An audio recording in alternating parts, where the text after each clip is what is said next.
Hey y'all, and welcome back. I'm so happy you're here with me today. We're going to be reading from our little book, mine the cover is ripped off of, but I've got to talk to somebody, God.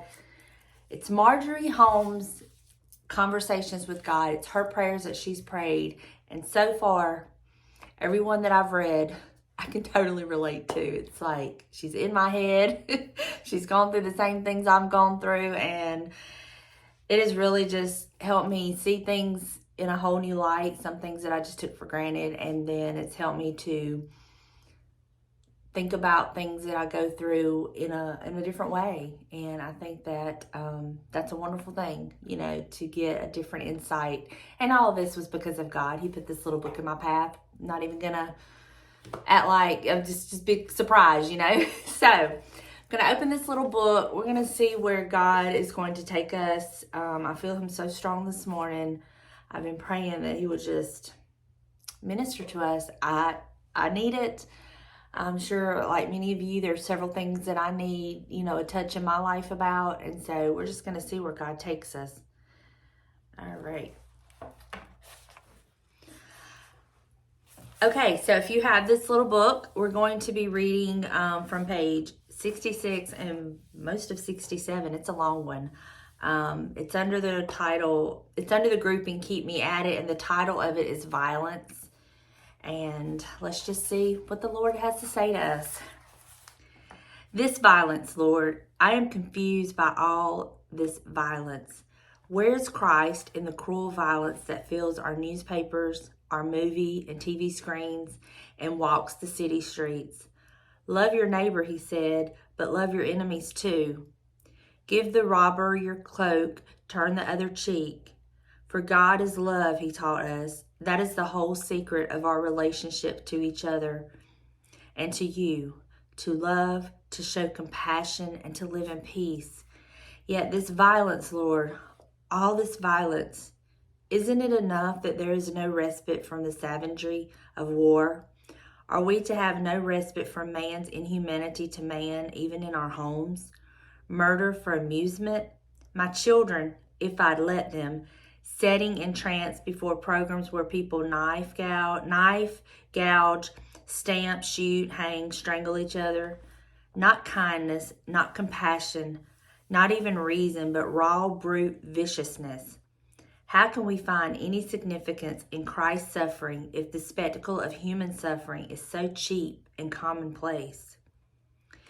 And the actual violence that lurks beyond our doors. When a daughter is late coming home from the library, I worry. My faith and fears are at war.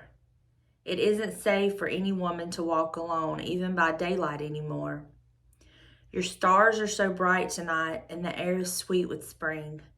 I want to take the dog for a run, but a boy walking his dog was assaulted by a gang last week and beaten so badly he may not live. Even a dog may not be protection, even a church. A friend driving home from prayer service was kidnapped by a man hidden in the back seat, and her screams for help went unheeded by people passing by. We're afraid even to be good Samaritans anymore. Yet how can Christians live in fear? How can we love and help each other if we live in fear? What would Christ have done about this violence? I know he would never have huddled behind locked doors. He would have walked forth bravely, still teaching his truth of peace, of love. But just as he drove the money changers from the temple, he would have lashed out too against those who would destroy the souls as well as the body through evidence. God, let me and my family live in a world of violence, unafraid, but give us the mental and moral strength to combat this violence the way Christ would. Is she not describing our world today? And to think that this book was copyright in 1968. That's when it was copyright. I don't know when she wrote this, how long she had all these, and how long she was working on this book. But it was this version of this book was copyrighted in 1968. And here we are in 2023. And does it not sound like the world we live in? It's insane. It's insanity. And it all boils down to I didn't, but the world has literally taken God out of every aspect. They don't want him to be a part of it. And then they wonder why all of this is happening. Well, first of all, God's a gentleman, and he is not going to impose himself on you if you don't want it, first and foremost. But you've removed him. You've kicked him out. You've let him know you are not wanted here. Your services are not needed. Bye. Vacate the premises. And then we wonder why the world is in the state that it's in. When they won't allow prayers in our schools, but will allow satanic worshiping classes to be taught, when they will allow drag shows to be taught, when they will allow little kindergartners and first and second graders, and I don't know what all else, to be taught how to pleasure themselves sexually, but we can't pray or read a scripture in school, that is the problem. Bottom line, you have removed God from everything. And don't even get me started on all these video games that these kids are allowed to play. I may sound like an old prude, but I'm sorry. You can't allow that into the homes and your children sit in front of it, or your grandchildren, or even adults sit in front of those games and play them and it not affect them mentally. The music you listen to affects you. What you allow your eyes to see, your ears to hear, all of that plays a role. And that is why years ago, probably about 5 years ago, I started being very conscious of what I allowed myself to listen to. There was music on my iTunes I had to delete because it was not good. There was things I used to watch that I had to quit watching because it was not good. But that wasn't an overnight change that took place in me. The Lord began to work in me because I began to want relationship with him, and I began to have a prayer life, and I began to get into my Bible and get into the Word, and I began to, instead of listening to worldly music, I started putting on the gospel music and listening to that and letting it penetrate into my soul. Instead of watching maybe some shows that I used to watch, I started putting on the wholesome shows like the Little House on the Prairies, like the Waltons, like all of that, where God was sent, Wagon Trail, where God was very much taught on those shows. And I began watching all of that instead. And it makes such a big difference what we allow to come in through our eyes and our ears, because the devil, all he needs is that little bit of a gap to get in. And once he's in, it will grow like a fungus and it will just eat you up. And it's no wonder our world's in the way it is, because we have literally, and I don't mean we, us, but the world has literally just told God, you're nothing. They mock him. They curse his name. They take his name in vain. They make fun of him. I mean, there's no fear of God anymore with most people. If you find a God-fearing person, it's almost like, what? We are, the God-fearing people are the minority. We are no longer the majority as it once was. In God we trust, this country built on God and faith, it is no more. And why God continues to bless America, I have no clue, except for the ones of us who are literally praying and pleading and covering this whole world, our United States, because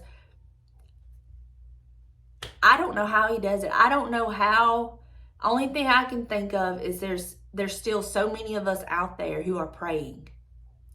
And that is why he's protecting us, and we still have some grace. But the United States that I grew up in as a young child, as a teenager, and as a young adult is no more. I don't even hardly recognize my country anymore. I don't. And it's sad. It's a sad, hurtful thing. And I cannot allow myself, I try to stay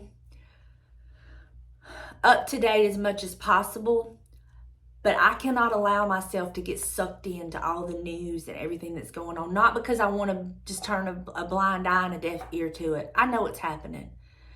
But I cannot let that overtake me.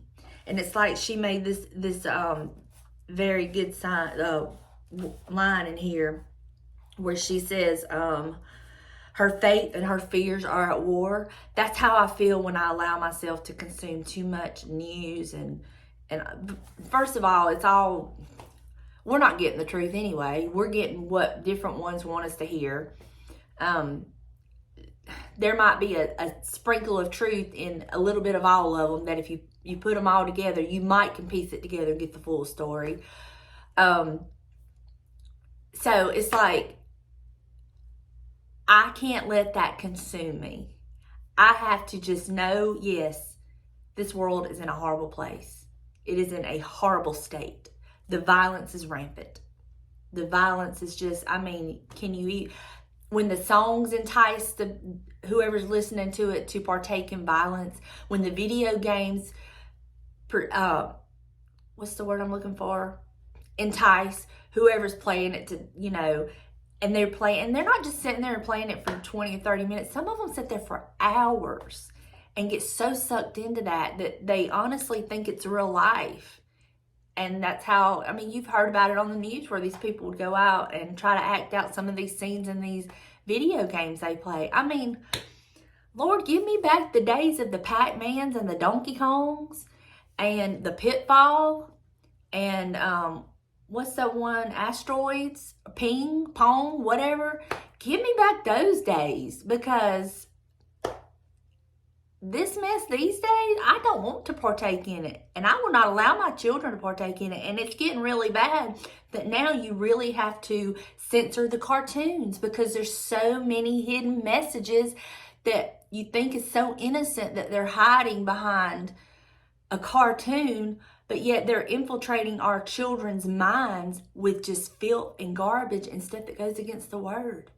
It is just, it's insane. It's insanity.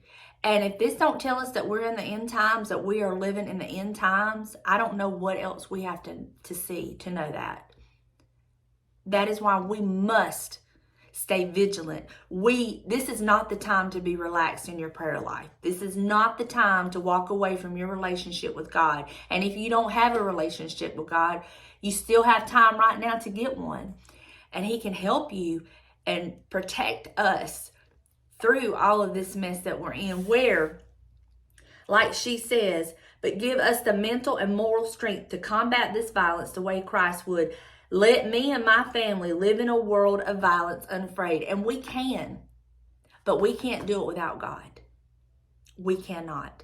And I understand about her wanting to walk her dogs. When I moved into this neighborhood in 2017, it was nothing for me and Delana or myself, just by myself, to go walking. I won't do it now.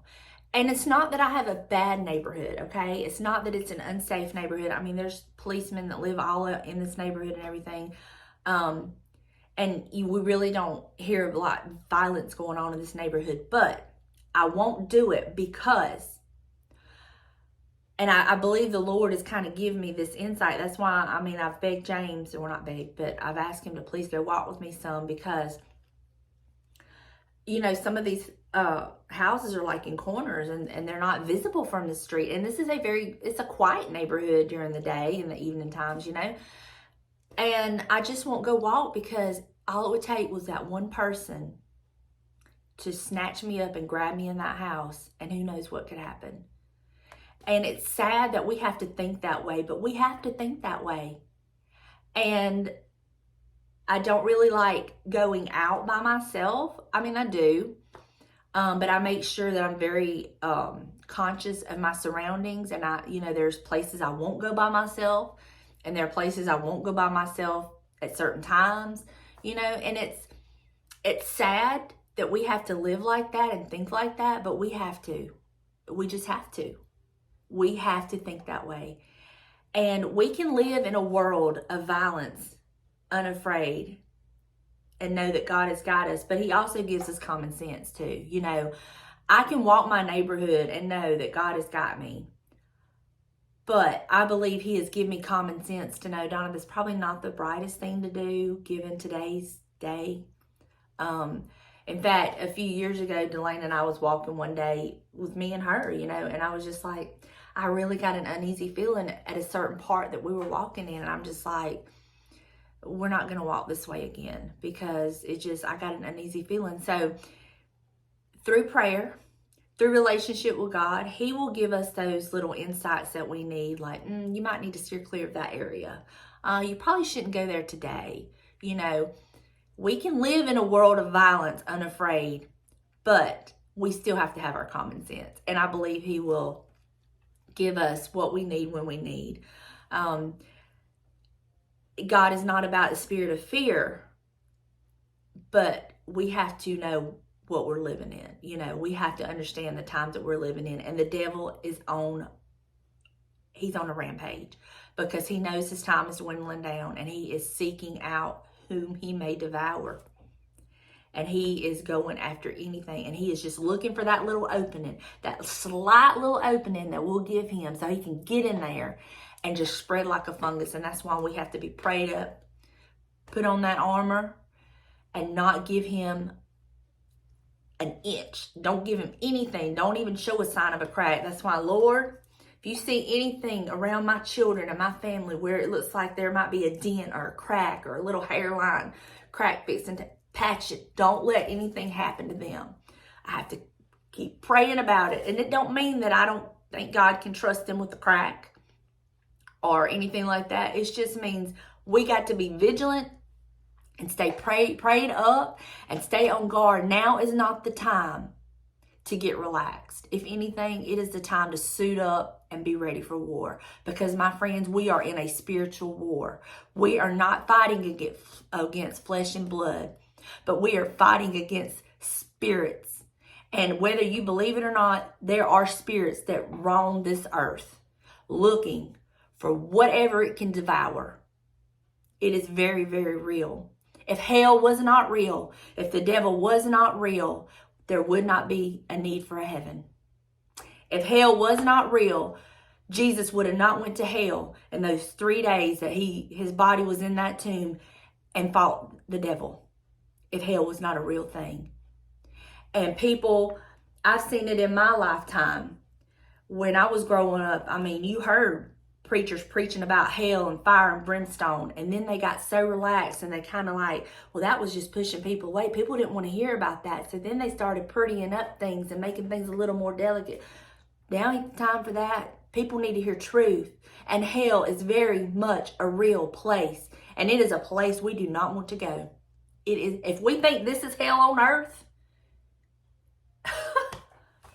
hell is bad. And some people, this is all the heaven they gonna have is right here on this earth that they're living. I would hate to know this is all my heaven I'm ever gonna have.